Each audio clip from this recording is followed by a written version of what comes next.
I watch a lot of disaster movies, guys. So often in disaster movies, you'll get a group of scientists and they're working desperately to measure some sort of signal of an impending catastrophe to send it to the hero in the nick of time. And often the hero is also a scientist, but more attractive. But as soon as they send it across, they all die horribly by the very thing they were trying to measure. So if you're a background scientist in a disaster movie, you tend to have a pretty short lifespan. So as an environmental scientist, I got nervous and I deliberately chose not to become a volcano expert or a superstorm expert. Instead, I'm playing the long game by being an Arctic climate scientist. Although I'm a warrior, guys. Look, I'm trying to keep away from these bowling balls. But you've never heard a movie called The Tundra Apocalypse, so I think I'm safe.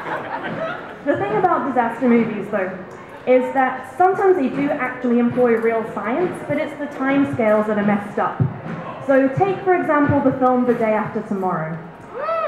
Even if you haven't seen this film, the basic plot lies on the idea that there's a series of ocean currents driven by salt water and wind patterns that drive heat all across the Earth. And in the movie, a large amount of glacial fresh water is input into the system and causes it to crash because of all the salt water, and then the whole Earth plunges into an instant ice age. Now, this has actually happened before in Earth history, but over the course of centuries. In The Day After Tomorrow we have, we have today, tomorrow, and the day after tomorrow. So 3 days.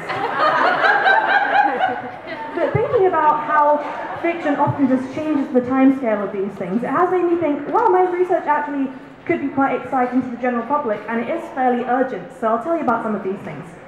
So the Arctic is warming at an unprecedented rate in comparison to other global regions, and I'm going to bum you guys out by talking about some of the methods in which the Arctic is kind of very vulnerable to accelerated environmental change. So the first is the issue of sea ice.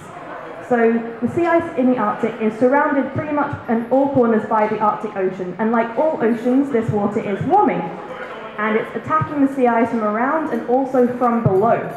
So this means that every year the sea ice extends, retracts even more and more, until eventually, maybe in 30 years' time, we might be able to sail through the Arctic Ocean completely in winter.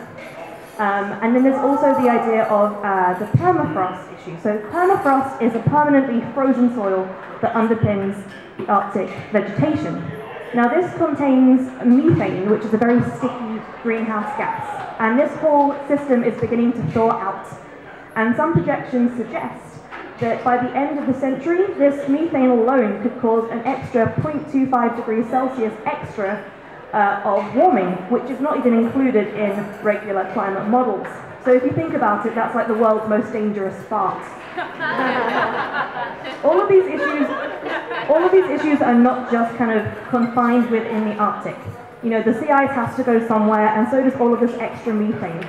Local effects can have kind of local effects can have global ripple patterns, and it is a little bit bleak. It sounds a little tundra apocalyptic, if you see where I'm getting. Now, I'm not suggesting we actually make an Arctic-themed disaster movie that's terribly inaccurate. But it has made me think that you don't have to be a sexy volcano scientist to come up against urgent and impending themes in your own research. Fiction is really good at kind of subtly changing the way in which we perceive our environment. Now, disaster movies often employ very dodgy timescales, Hollywood science, and very dodgy dialogue. My favorite is like when the scientist is a lady scientist and she's like hacking away at a computer, and the guy's like, "Wow, you look so sexy with your glasses off."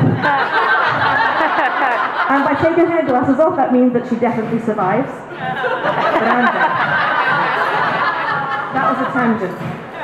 But these movies are they are kind of an exception, because there are some films that are fairly accurate. For example, the Disney Pixar studios are pretty good. They hire a team of environmental researchers to make their animated landscapes as accurate as possible. So, I think it's time that we start to turn our cameras north and bring some actors north and really start to tell more of a narrative about the Arctic and how it impacts the rest of the world. And I am not too worried about being a background dead scientist, but I'm good. It could happen. I'm off to the Arctic this summer. Anyway, we could, if all this fails, branch out into different genres. So I'll leave you with this. It's an idea for a comedy I've had, and it's called Honey, I've Shrunk the Sea Ice. Thank you.